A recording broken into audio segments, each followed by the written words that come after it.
Saudara-saudari yang dikasihi Tuhan, salam damai sejahtera untuk Anda semua. Ketika seseorang menjadi terkenal, banyak orang yang kemudian mengaku menjadi saudara orang yang terkenal itu. Atau mungkin kalau saya menjadi sangat terkenal, banyak orang juga yang ingin mengakui dirinya sebagai saudara saya. Tetapi kalau Tuhan itu mengaku-ngaku sebagai saudara manusia, bagaimana menurut Anda? Agak lucu bukan?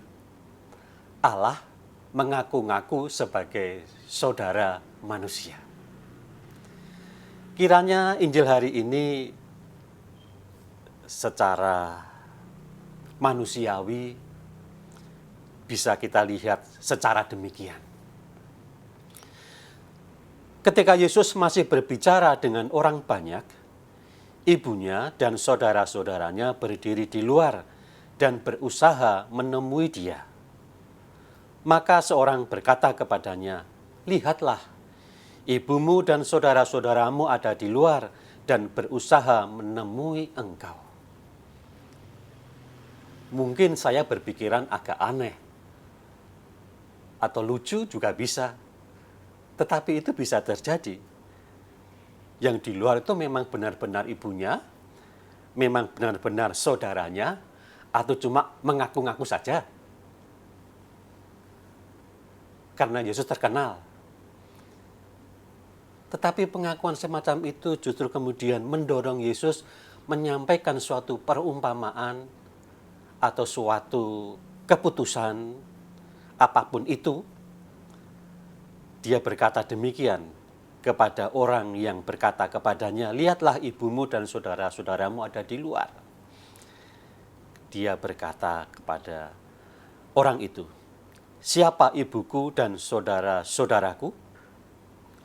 Inilah ibuku dan saudara-saudaraku," sambil ia menunjuk kepada murid-muridnya dan para pendengarnya. Kalau saya ada di situ, kemudian mungkin saya yang akan berpikir, kapan Yesus menjadi saudara saya? Kapan dia menjadi ayah saya? Memang agak aneh, tetapi justru itulah yang terjadi menurut pemikiran saya yang agak aneh juga. Allah mengaku-ngaku menjadi saudara manusia. Anda tidak perlu berpikir terlalu dalam. Saya hanya ingin mengajak melihat Injil dalam perspektif yang agak berbeda. Tetapi saya lihat ini sungguh indah. Mengapa Allah melakukan suatu perbuatan yang demikian?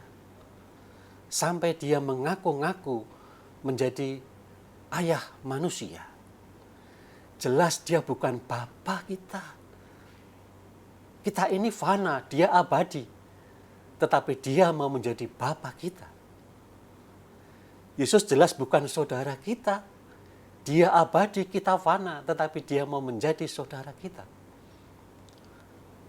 Maka mari kita melihat Injil ini dalam perspektif yang mungkin agak berbeda. Suatu Injil yang tidak selalu menuntut kita untuk berbuat sesuatu sehingga dianggap sebagai saudara Yesus. Apakah kita tidak berpikir sebaliknya? Justru Yesus selalu mendesak-desak kita supaya kita menjadi saudaranya. Maka kadang-kadang saya berpikir sungguh aneh kalau orang kemudian merasa jauh dari Yesus. Padahal Yesus yang sungguh mendesak kita untuk selalu dekat dengan Dia. Mari saudara-saudara yang dikasihi Tuhan, yang dikasihi Bapa. Kalau Bapa mendesak-desak kita menjadi anaknya, kalau Yesus mendesak-desak kita dengan berbagai macam cara untuk menjadi saudaranya, mengapa kita menjauh darinya? Mari kita mendekati Dia, mendengarkan sabdanya, meminta pertolongan dari Dia. Maka Dia akan memperhatikan kita, saudarinya, saudaranya, ibunya, bapaknya. Amin.